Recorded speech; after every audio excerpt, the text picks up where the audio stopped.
Halo Sobat Denok Ayu semua, terima kasih karena masih setia menunggu video-video terbaru dari Denok Ayu Novel. Jangan pernah lupa ya untuk selalu subscribe, like, and comment, agar Denok semakin semangat upload videonya. Menantu terbaik bab 569, bayi, dalam toples. Lin Yu dan Tan Kai tertawa ketika mereka mendengar kata-kata Zhao Zongji. Mengetahui bahwa Zhao Zongji juga ingin tahu tentang apa yang ada di dalam toples itu. Zhao Zongji tertawa bahagia. Lin Yu juga tidak menolaknya, mengangguk dan setuju. Tan Kai bergegas ke meja dan mengulurkan tangan untuk memegang toples, tetapi saat tangannya menyentuh toples, dia tiba-tiba merasakan hawa dingin yang tak berujung, tangannya tiba-tiba menyusut, wajahnya penuh. Melihat toples di depannya dengan takjub, dia berkata dengan heran, mengapa begitu dingin? Bukankah di dalamnya semua es batu? Pakai sarung tangan, bukankah kau bertanya pada Tuan Sangguan saat dia pergi, bilang kau harus pakai sarung tangan? Zhao Zongji dengan cepat menunjuk ke sarung tangan kulit rusa di atas meja, dan berkata dengan cemas kepada Tan Kai. Tan Kai memakai sarung tangannya, lalu mengambil toples, dan mengikuti Lin Yu dan Zhao Zongji keluar. Pergi, ambil mobilku. Melihat Tan Kai memegang toples tersebut, Zhao Zongji buru-buru menyuruh Lin Yu dan yang lainnya untuk mengambil mobilnya.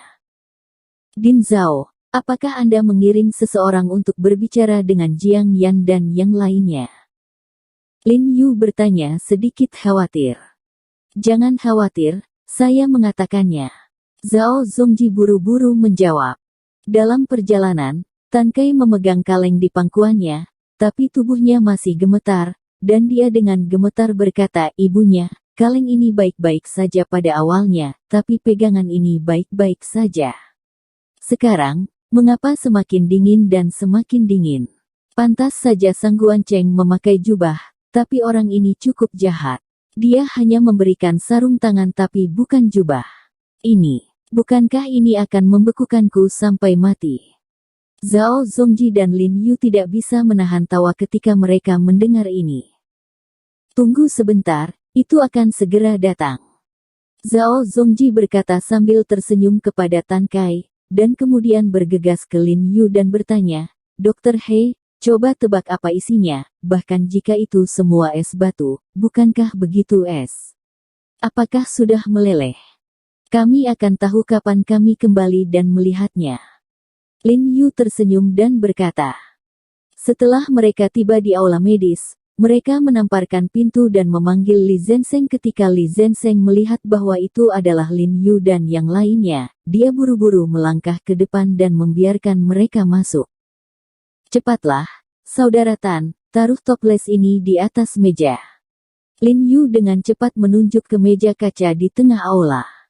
Oh Bu, aku mati kedinginan. Tan Kai buru-buru menghampiri meja dan meletakkannya, lalu menggosok tangan dan memanaskannya, sepertinya itu sangat keren untuknya.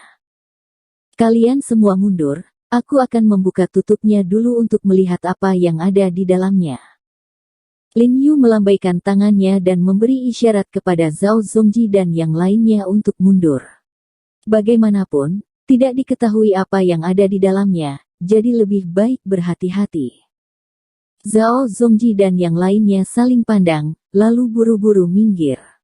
Lin Yu mengenakan pakaian dan sarung tangan antivirusnya, lalu berjalan ke toples, dan melihat bahwa tutup di atas toples itu adalah cincin tembaga dengan beberapa lapis kain yang disulam di tengah cincin tembaga, jelas untuk ventilasi.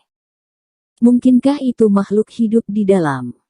Ide yang berani tiba-tiba terlintas di benak Lin Yu, dan kemudian mengulurkan tangan untuk mengangkat tutup toples. Pada saat yang sama, cairan putih perak ditembakkan tiba-tiba dengan kecepatan yang sangat cepat, itu mengenai wajah Lin Yu. Untungnya, Lin Yu telah disiapkan untuk sementara waktu, dan cairan putih perak dengan cepat melesat ke tanah di samping. Di lantai atas, saya melihat mendengus sesaat di lantai marmer, terus-menerus mengeluarkan gelembung.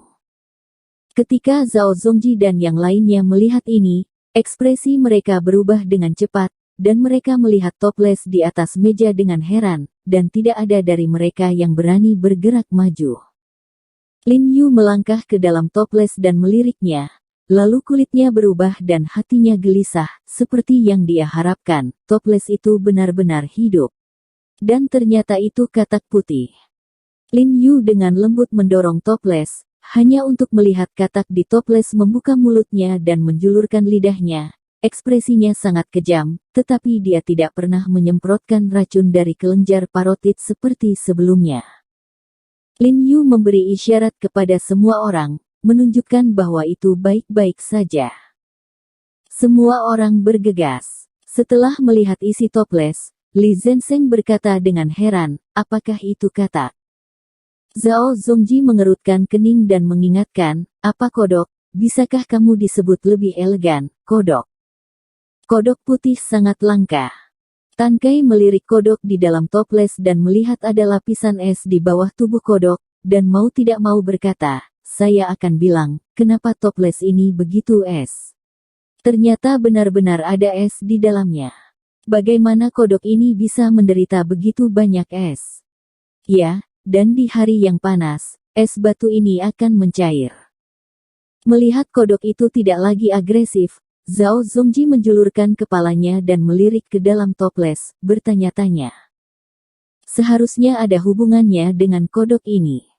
Lin Yu melihat lebih dekat pada katak itu, dan melihat bahwa pola di punggungnya sangat rapi, dan beberapa menyerupai es dan kepingan salju. Pada saat yang sama, kulit putihnya semurni salju. Dia mengerutkan kening dan memikirkannya sebentar, lalu dia terkejut. Katanya, aku ingat, kodok ini pasti yang terbaik di antara kodok es di pegunungan Tianshan, bernama kodok es Snow Saint. Kodok es. Zhao Zongji, Tan Kai dan yang lainnya tercengang, mereka hanya pernah mendengar tentang kodok es ini sebelumnya, dan mereka pernah mendengarnya di seni bela diri, tetapi mereka belum pernah melihatnya sebelumnya, mengira itu hanya rumor. Benar-benar ada katak seperti itu. Tidak buruk. Lin Yu tampak sangat gembira.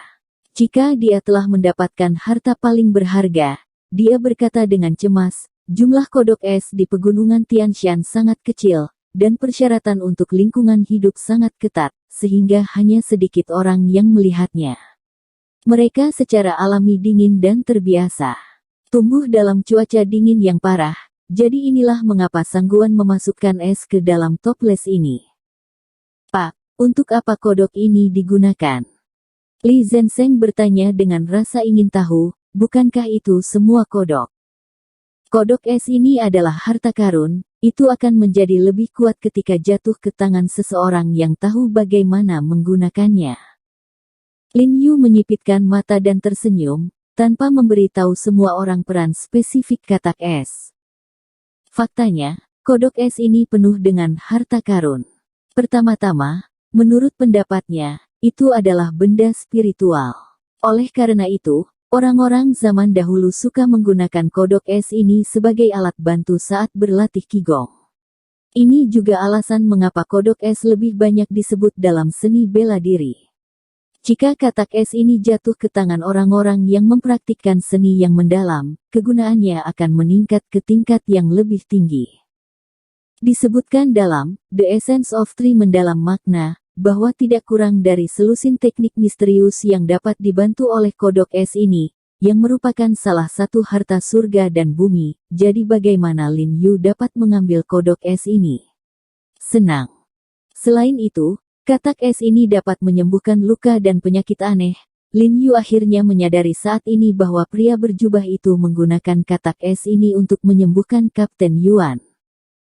Hanya saja pria berjubah tidak yakin dengan atribut katak es tersebut.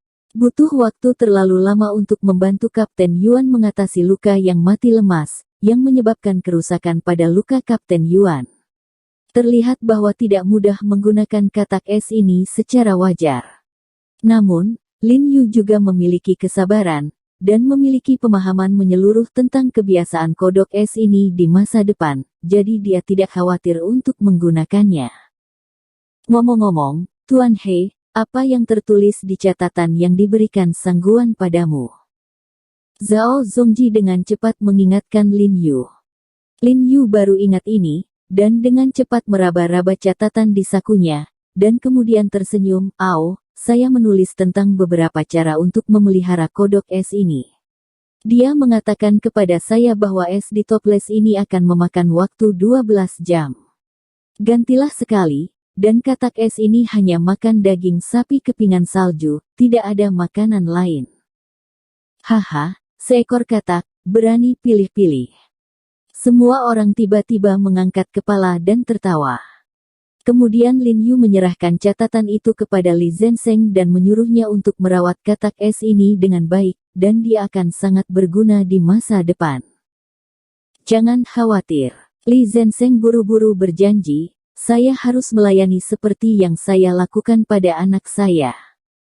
Selama beberapa hari berikutnya, Lin Yu tinggal bersamanya di rumah sakit, dan kondisi Ye Qingmei semakin membaik, tetapi satu hal terus mempengaruhi hati sanubari Lin Yu.